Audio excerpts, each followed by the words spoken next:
Buy now, refinance later. It's everywhere. Realtors say it, lenders say it, financial influencers say it, friends repeat it, parents repeat it, and honestly, sometimes it's excellent advice. So this isn't one of those videos where I'm going to tell you everyone else is wrong, because they're not. Sometimes buying now is really the smartest financial decision you can make. But I do think there's something almost nobody explains. Something that completely changes the conversation. Because when most people hear buy now and refinance later, their brain quietly changes the sequence, and that sequence becomes I'll definitely have a lower payment later. Those two sequences sound almost identical, but financially, they're worlds apart. And if you're thinking about buying a home, especially here in Tampa Bay, understanding the difference could save you from making a very, very expensive mistake. A while back, I was thinking about something completely unrelated to real estate. Have you ever noticed how people make plans based on the best possible outcomes? I'll start going to the gym once work slows down. I'll start saving money after this vacation is over. I'll spend more time with my family after this busy work season. The future becomes this magical place where everything finally works out. And sometimes it does. But sometimes life has other plans. Real estate is no different. I think buyers sometimes build an entire financial strategy around the future version of themselves.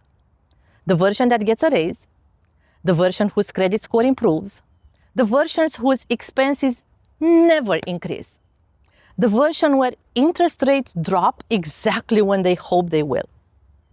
And here is the problem. That future version of you hasn't shown up yet. So when I hear someone say, don't worry, you'll refinance later, I immediately ask myself, what if later doesn't happen the way you're imagining? Not because I'm negative, because I think asking better questions leads to better decisions. Let's imagine two buyers. Buyer number one and buyer number two. Same income, same down payment, same house, same interest rate.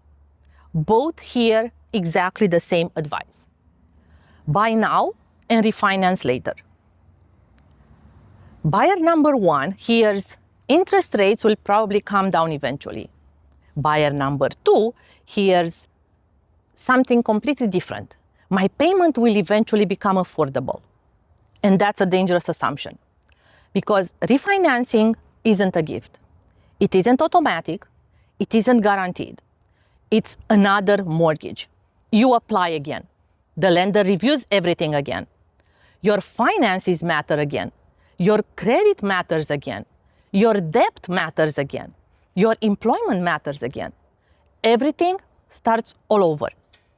And that's the part of the sentence that almost nobody says out loud. They explain the refinance, but they don't explain the qualification. Those are very different conversations. Why this matters in Florida? Let's bring this closer to home. Let's say you buy a house here in the Tampa Bay area. You close, you're exciting, the moving truck leaves, you unpack the boxes, the home looks perfect, life is good. Then real life starts showing up. Your homeowner insurance renews. Maybe it's higher than expected. Your HOA dues increase.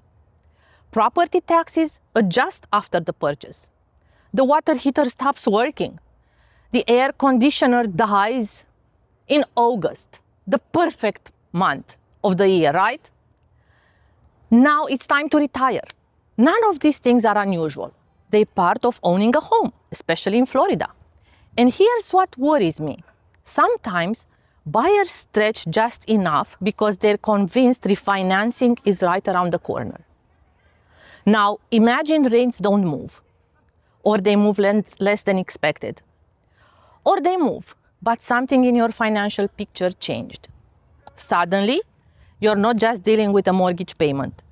You're dealing with insurance, maintenance, repairs, utilities, storm preparation, everything that comes with actually living in the house.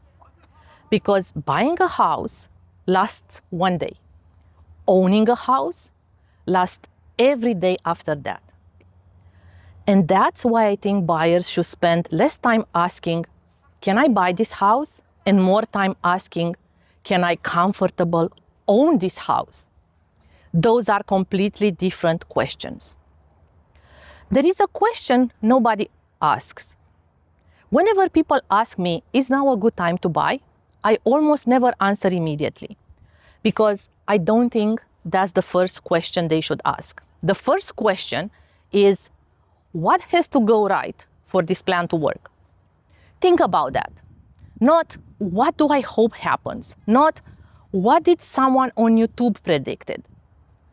What has to actually happen? Do rates have to fall?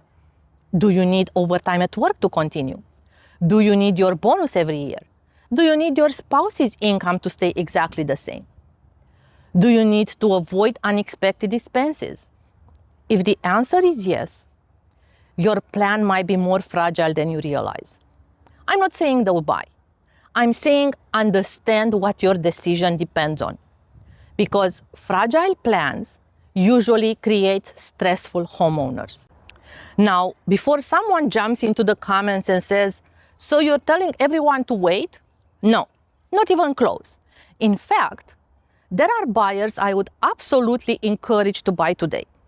Because sometimes waiting costs more than buying. Rent keeps increasing, families grow, job opportunities change, kids start school.